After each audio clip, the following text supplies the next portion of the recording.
Hi everyone, I'm MorDHD, and we've got Vesicular Tomb with us here today for another community interview for Star Trek Fleet Command. And I've got some pre-roll for him, and let's get into it. Oh, that's 66. I've played this guy before, he's quite good, so this is going to be a hard match. Platinum 3, I think that is. Yeah, that does not bode well. Yeah, he's already on that ship. That's going to be tough.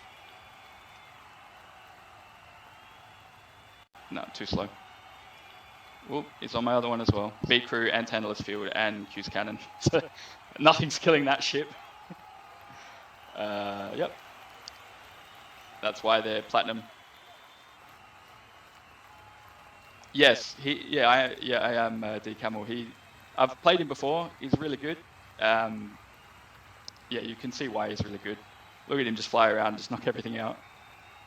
And he's a good guy. He is a monster. So anyway, yeah, this is going to be a bloodbath. Arena extraordinaire, Vesicular Tomb. Welcome in. How are you today? Good, mate, yourself? Yeah, pretty good. Thank you for the invite. Appreciate it. Thanks for taking the time to sit down with me today. Let's get into the set of questions. So, what is your favorite Star Trek show? My favorite Trek show has to be Deep Space Nine. The structure, the way it all tied together over 7 seasons, the build up all the way through, the grittiness and the reality of what it would be really like if you had to go through that sort of conflict and how it changes people. And having that consistent group of characters, both protagonists and antagonists, really got us invested in the show itself. Yeah, cool. And I can see why. Yeah, you've got Cisco as the background there as well. And we've got the Deep Space Nine starbase sitting at the back.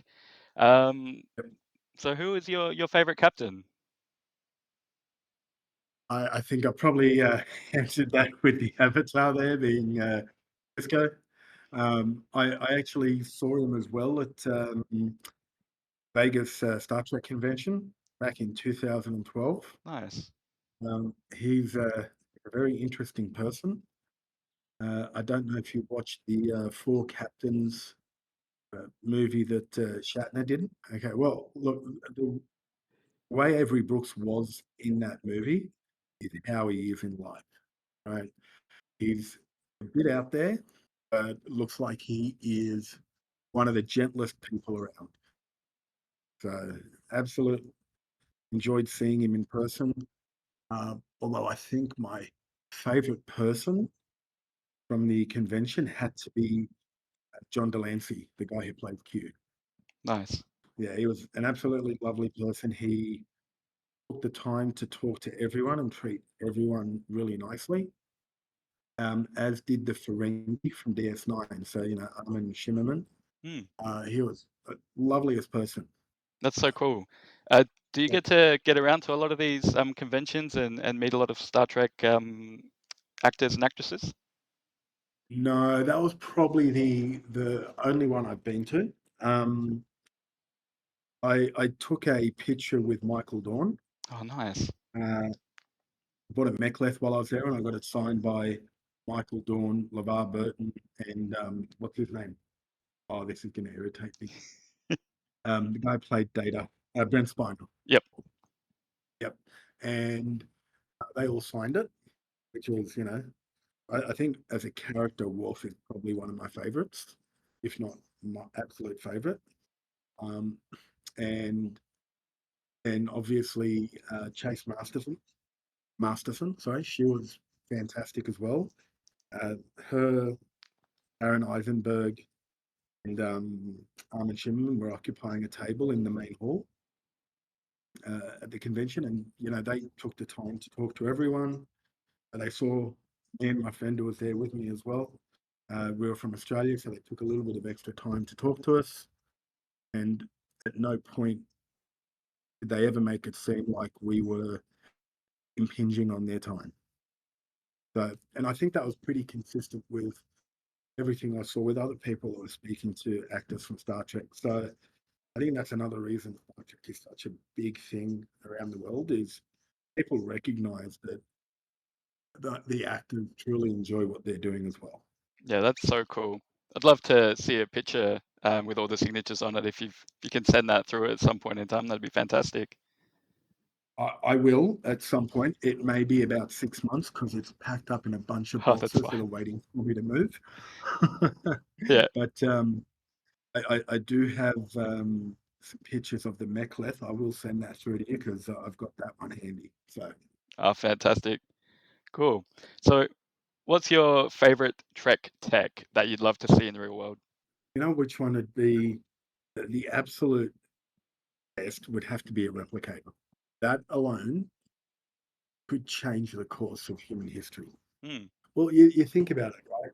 So, first things first, the ability to create unlimited fuel sources or battery sources for energy production without creating environmental damage.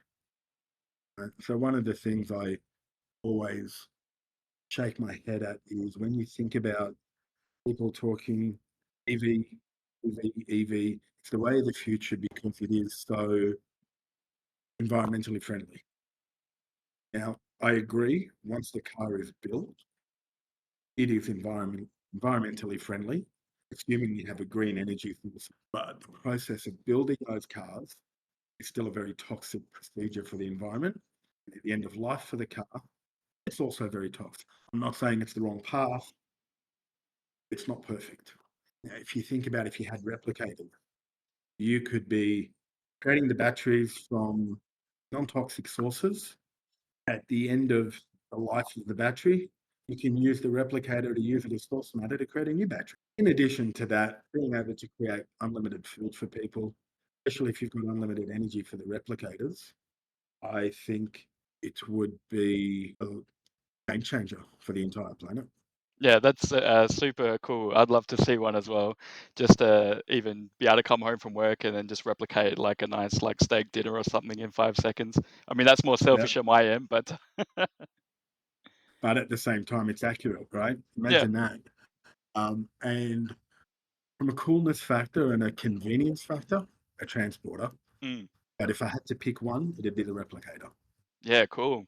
So yeah, CDB went with the transporter. So now we've got the replicator. We'll see if we can build the whole ship. So Exactly. yeah. How did you find out about Star Trek Fleet Command? I was, this is back in 2018, 2019. I was going through a phase where I was playing a game, mobile called, I think it was Fear the Walking Dead or something like that. Anyway, I think that was also made by Scopely at the time. Hmm. So I saw an ad for the Star Trek game and I went, ooh, okay, I like Star Trek more than I like The Walking Dead. Let's give it a try. I played for about 3 months with no idea what I was doing.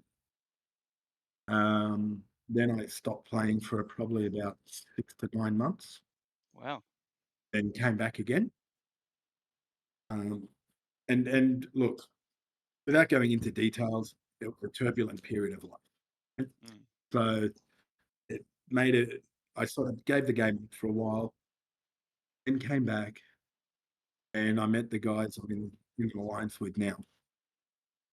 At the time, we had a different alliance name. We've gone through 2 mergers since then, but that core group of people is still there. And I keep getting asked by other alliances on our server, hey, why don't you come join us? You could do really well here. And at the same time, they all know the answer now because I've got them all. My family is this alliance. Yeah. So, sorry guys, I'm never leaving. And if for whatever reason the alliance fades, there's a significant chance I'll probably give up the game anyway at that point. Yeah, I totally Um, agree with all of that. Yeah, like you've got Crisis, and like he's pretty popular as well. And yeah, it's the people that you play the game with more so than the actual game mechanics and things like that. Um, yeah, that's really cool. So you kind of said like 2018, 2019. Like when did you start? How long have you been playing for now? Like almost 6 years. Is that accurate? it would be pretty close to 6 years. Yeah, the game has changed a lot since Yeah. the beginning. Let me tell you. So speaking of the game. What is Yep. your favorite game feature? What do you love the most about STFC? Whoa. At, at this present point in time, being able to beat up people in arenas. Ah, yeah, for sure. It's entertaining. Um, and you know what? I like the fact I know I've spoken with other players who don't see it as the type of PvP they wanted to see in the first place. Um, but I sort of go back to them and go, but if you have that type of PvP where it's just ship versus ship, the person that spent the most money for the biggest ship is the one that's going to win. Mhm. Right? We've had times where we've beat other players where there's a level 70 with ships way stronger than mine. We still beat them due to better tactics. And to me, that means that I actually really enjoy it. And the other thing I really enjoy about it is that the team I play with, we all get on Discord and have a voice chat. Makes it a Mm. lot easier to coordinate, a lot easier to play. And then while we're talking, we sit there and, you know, I'll be honest, we make fun of the other team when they lose really badly. And then when the teams are actually fighting us, we go, well, damn, good on them. We like seeing this because it makes it more of a challenge. Yeah, I'm the same with arenas as well. Like, I'll get in there, and when we're playing against you as well, I'm like, "Oh, cool, we're playing Vesicular Tomb again. Let's see if we can actually Yeah. win this time." So it's really And but fun. that's what I really like. Yeah. And it's good to have that attitude. I think if you don't put that attitude out there, you're only going to be miserable with arenas. Mm. Right? Now, no offense to anyone that doesn't enjoy the arenas, and if they take offense, that's okay. But if you're not enjoying it, the attitude about it is wrong. Yeah. Right? There are times we come up against a team. It's happened to us once before where it was all level 70s, three of them. Right? We still tried. And when we lost, it was okay. Um, I think there are a lot of, I've spoken to several people on our server. A couple of them really enjoy it. And then a couple just go, no, never going to bother. It's too crappy. It doesn't, it doesn't work. The matchmaking's bad. And to me, it's like, well, never going to be perfect. Enjoy what you can. Yeah, and I think this game is so big as well that if you don't enjoy arenas, then there's heaps of other content for you to enjoy. I mean, we get new content pretty much every Absolutely. month now, so yeah, you don't have to play everything, you don't have to do every event, you don't have to play every day. It's just whatever you feel comfortable with and what makes you happy. Now, to be fair, I choose to try and play in everything. So Yeah, same. I, and I've told people that, but then I go and try and do it anyway. Prior to the arenas, Mhm. I think my favorite thing was the incursions. Mm. It was the only challenge with incursions is sometimes when you go up against an opponent, uh, there are a couple of servers where everyone turtles up except for their level 70s, Mhm. and it's almost impossible to beat them at that point. Right? Um, but at the same time, you still get to have some fun with PvP. So Yeah, oh, for sure. And arenas kind of made me do PvP research because, like, I didn't really participate in incursions before, and now with yeah, arenas, incursions are the best. Love incursions. yeah, yeah. I've actually noticed that, and in fact, when we get to number 8, I'll answer it. I'll tell Yeah. you this story because this is probably my most entertaining one. Right. Let, Um, let's jump there now. Let's go over to what's your okay. favorite STFC memory or story? But up until about 6 months ago, I didn't put a lot of stock into research or officers for PvP, and I would get into fights with people and constantly losing, even when I had a technically higher power ship. I just sat down and started looking, and I started because I was, they've got the Borg Mega Cube event, right? And Mhm. on day 2, you've got the Talios versus Talios combat, right? Yep. to earn points. And I was hiding somebody who was 4 ops levels lower. I was 64 at the time, and he was up 60. His Talios was two-thirds the power of my Talios. And we got into, having a little bit of fun in the system, and every time he was beating me and losing 20% of his whole up. I said to him, Mm. "Give me half an hour." I sat down and worked through I looked through all the buildings, I looked through all the researchers, just going insane trying to work it out. And eventually I worked out the reason he was beating me was because the buildings there is it was uh, the Q building, Yeah, Court of Q. Right? Court of Q. In the Court of Q, you've got increased critical damage Mhm. and reduced critical damage for your opponent. Yep. Now, I hadn't increased that building because I was waiting for an event. Mm. I had a ton of the currency. I just went, screw it. And I just added like 12 or 13 levels on the quarter queue. Right. Went back. And this time I was the one that lost 20% hold and he lost completely. Right. And all of a sudden I realized, oh, this makes a big difference. And since then, I've been doing all the mirror research to optimize PvP, premium mirror research. I suddenly realized how important the Tantalus field was because I didn't Mm. have it before then. And I just started going through all these different things. And nowadays, the only people that are really beating me in PvP on our server are the level 69 and 70. So I just had somebody hit my Rataran in anomaly space for the Voyager. Now, I'm not going to name names because it's not relevant. And I actually get along with this guy. He's a nice guy. But he hit my Rataran with a Minerva, similar power. My Rataran had impulse crew only. His Minerva had Freeman, Lorca, HG Wolf. Mm. And if I look at the battle log, sorry, I'll just double check. What was his? Oh yeah, he had Tantalus field on as well. Right, I had the time crystal, and he still lost.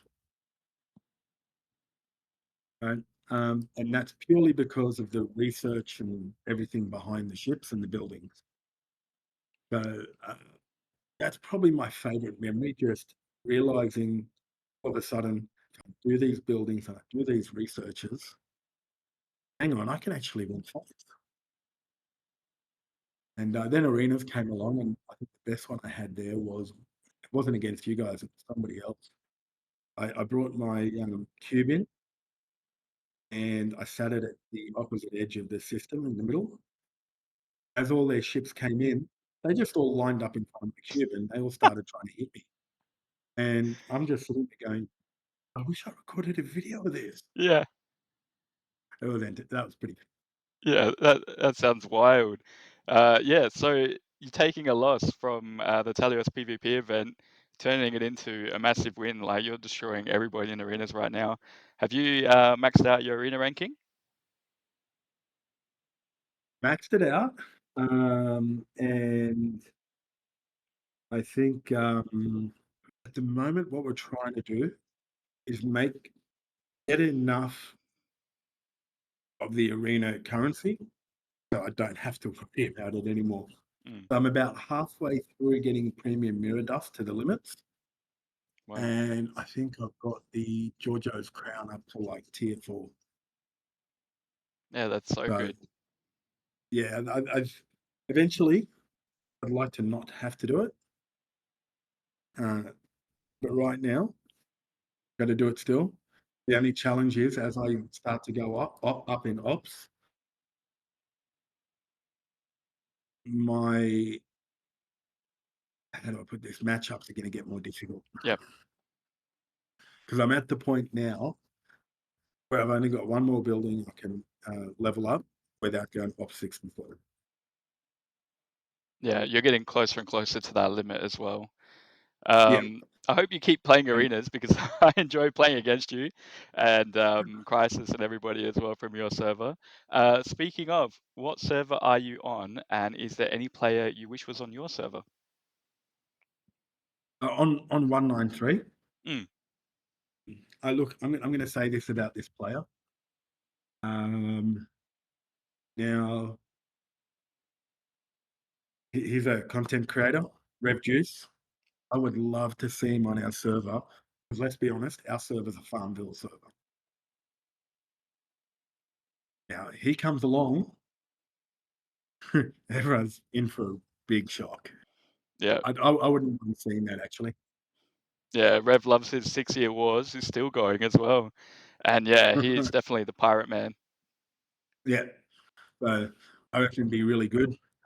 I kind of hope at some point we do actually get merged with a server that doesn't have a row, or at least it's really simple. 0C, you're a tug, Yeah, and really that's what people should be, right? Now this may be an unpopular opinion on my server because I know some people get very attached to their pixels. Um, you don't like it, sorry guys, uh, but that's the reality. They're pixels. Right? yeah, Um, I think that'd be something that'd be really energizing. I think for the server. yeah. A common enemy, something to fight against, and like we're getting so much event currency now, and the more you level up, the more you don't even need to worry about your miners. Really, you get hit, you get hit. It's the game. Well, that's it, right? And that's the whole point of the game, right? Yeah, Now, nobody banks on that because obviously rage spending for people wanting to retaliate in PvP is a good source of income for them. mm. Well, I mean, Not look at getting, yourself. You getting killed yeah, in Telios exactly, PvP, and you're like, nope, quick, got to upgrade again. yeah, exactly, right? So I guess definitely not free to play, right? So I don't criticize anyone that spends money because I do the same. Yeah, I don't criticize anyone that doesn't spend any money because I actually respect and admire it because I wish I was that patient, right? yeah, But I'm not. yeah, and we need both types of people to keep this game running as well. Like, yeah, you need Yeah, people to spend, and you need people to be free to play just to fill the numbers up too. yeah. So I think from that perspective, I hope that Scopely starts to improve the quality of what they release because I think that's a bigger issue than trying to make people buy packs to progress. I know from a lot of people in our server that I speak to, one of the bigger issues isn't so much that a new artifact came out, you can buy it. Not so much that, it's more that when things come out, they're not being released with a reasonable level of quality. Mm. Yeah, I agree with that as well. And for me, it's like, how do we get new players onto our servers, especially in APAC? Like, we're legacy servers now, so how do we get new people coming in to make the game fresh again? And then if they do start today, how do they get to level 60 within a reasonable time that we can play with them? Yeah. Well, I mean, and Crisis, right? He um, he started, I think it was like 2 years ago, around there, and he's already up to 62. Wow. I'll tell you up front, he doesn't spend a lot. He does spend, but it's not significant. I think the last couple of months, he's probably got the battle pass and probably one pack most of the time, like the new ships usually. So it's not a big commitment. I think Scopely have tried to make the process for new players move forward as easy as possible if they're willing to spend a reasonable amount of money, reasonable for them. Mm.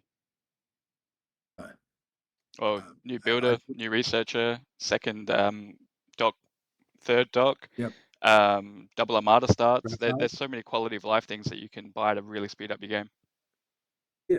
And then there's the grab thar packs, which give you the boosts to efficiencies for buildings, all that sort of stuff, so that you can actually progress in the game further.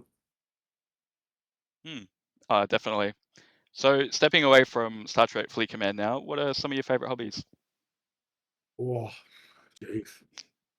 And then now you're stretching me.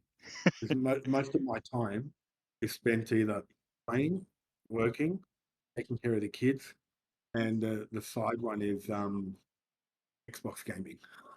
Right? What? That's probably about my limit of my life at the moment. Until the kids are in high school or leaving the house, because then I might have some time to myself. Yeah, that sounds like a good But it's life though. So what do you play on yeah, Xbox? I've gone through a lot of different games. I used to play Diablo quite a bit, Starfield.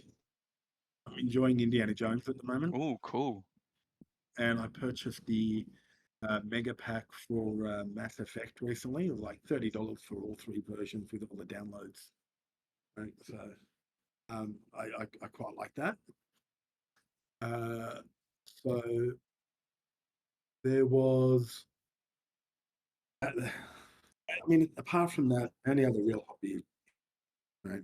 So, um, and generally, if it's sci-fi or fantasy, I'll read it. You know? So I'd read through Lord of the Rings by the age of 13.